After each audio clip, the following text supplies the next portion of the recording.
কিনো গোয়ালার গলি, দোতলা বাড়ির লোহার কড়াতে দেয়া একতলা ঘর, পথের ধারে লোনাদরা দেয়ালেতে মাঝে মাঝে ধসে গেছে বালি, মাঝে মাঝে শ্বেতা পড়া দাগ, মার্কিন থানের মার্কা একখানা ছবি, সিদ্ধিদাতা গণেশের দরজার পরে আটা।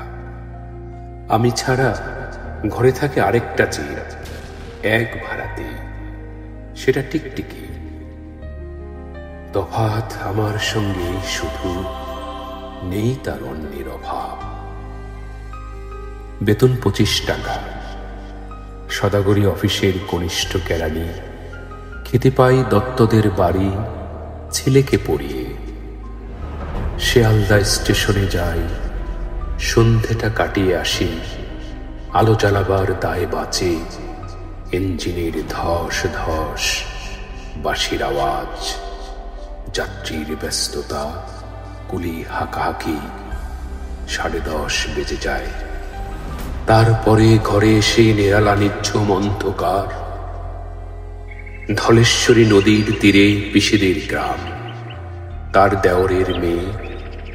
অভাগার সাথে তার বিবাহের ছিল ঠিকঠাক, লগ্ন শুভ, নিশ্চিত প্রমাণ পাওয়া গেল।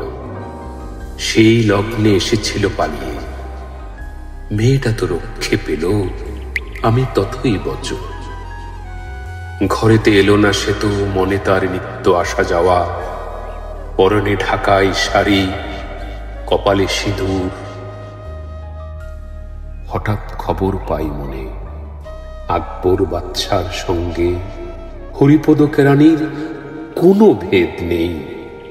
বাঁশির করুণ ডাক বেয়ে ছেঁড়া ছাতা, রাজছত্র মিলে চলে গেছে এক বৈকুণ্ঠের দিকে। এ গান যেখানে সত্য, অনন্ত গোদলি লগ্নে, সেইখানে বহি চলে ধলেশ্বরী তীরে, তমালের ঘন ছায়া। আঙিনাতে যে আছে অপেক্ষা করে, তার পরনে